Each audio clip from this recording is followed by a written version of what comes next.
upang ibida ang kanilang matagumpay na sunod-sunod na police operations kontra kriminalidad. Nasa kabilang linya po ang tagapagsalita ng Manila Police District mula sa Timbulan ng Laya at Diwang Dakila, Police Major Philip Ines. I-flex mo na yan. Police Major Philip Ines, magandang hapon po. Yes, sir. Sir Gacleto, Sir Larry, Attorney Vinci, isang mapagpala at kalmadong hapon po. Ganun din po sa ating mga kababayan sa Luzon, Visaya at Mindanao.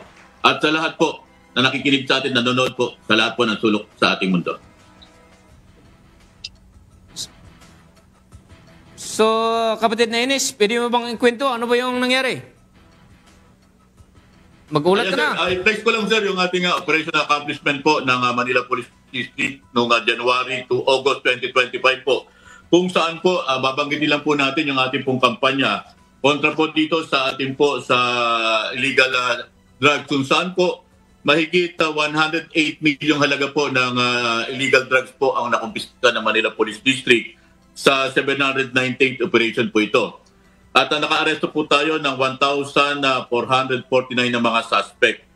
69 po dito ay high-value individual at 582 po dito ay street-level individual ang na-aresto po natin. At sa kabuuan po, meron na po tayong 465 na mga drug-cleared barangay ang Maynila.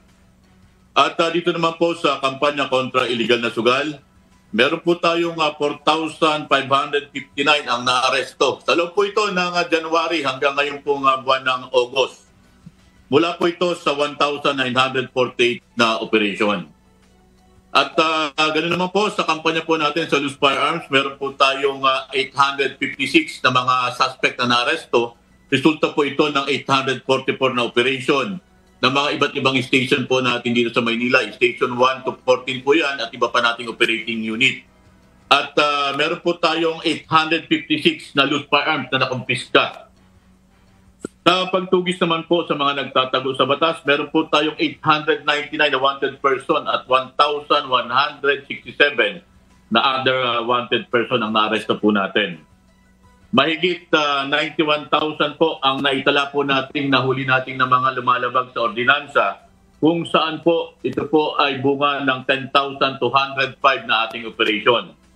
At umabot po ito ng 23 million na mga halaga po ng multa ang nalikom po ng ating lokal na gobyerno.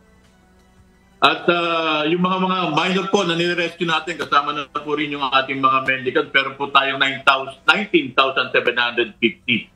At katuwang po natin dyan yung ating Manila Social Welfare Development. At malayo na po yung narating ng ating lungsod dito sa ilalim po ng aming punong taga-timon, Police Brigadier General Arnold Evangelista Abad. At banggitin ko rin po yung ating pong nahuling top 3 and top 10 na most wanted person, kung saan po nahuli po ito ng Santa Cruz Police Station sa pangunguna po ni Major Fredwin Serno. Kasama na rin po yung ating kwerpo ng Women's and Children Protection Section ng Santa Cruz Police Station. Kung saan po nahuli po ito dito po sa nilabas na mandamiento de arresto ng RTC Branch 38 po ng Manila noong September 3, 2025. Kung saan po ito pong dalawang individual na ito ay nasasangkot po sa krimen na qualified trafficking. Sila po ay nahuli dito sa may Tayuman Street sa Santa Cruz, Manila. Dalawa po ito, si alias, yung ating pong accused dito, ito pong si alias Jen at 37 years old, na isa pong gym instructor, at isa pong accused natin na si Jeff na 48 years old, na isa pong tricycle driver. Pareho po itong nahuli ng Santa Cruz Police Station. At ito po ay nahuli sa may barangay 3-1 ng Santa Cruz, Manila. At hello, sir. Sir Ines, maganda po yung naibalita mo at gusto na pong batiin ang liderato ng Manila Police District. Congratulations sa napagandang accomplishment nyo. So, yan po ay ang period covered niya, yung nabanggit niyong accomplishment ay simula nung January 1 hanggang August, sir. Opo. At yun po, yung nakikiusap din tayo sa ating mga kababayan, sir, na kung sakaling kakailanganin niyo po ng serbisyo ng inyong kapulisan, ang mga Pulis Maynila po ay nasa dulo lamang po ng inyong mga daliri. Maaari niyo po kaming tawagan sa 911. Darating po kami sa loob ng 5 minuto.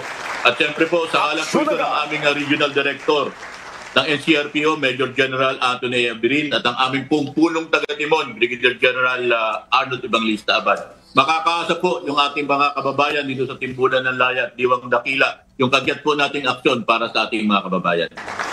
Major Ines, pwede bang bigyan ng konting salaysay? Ano ba yung sikreto nyo sa matagumpay na police operations na kinandak nyo?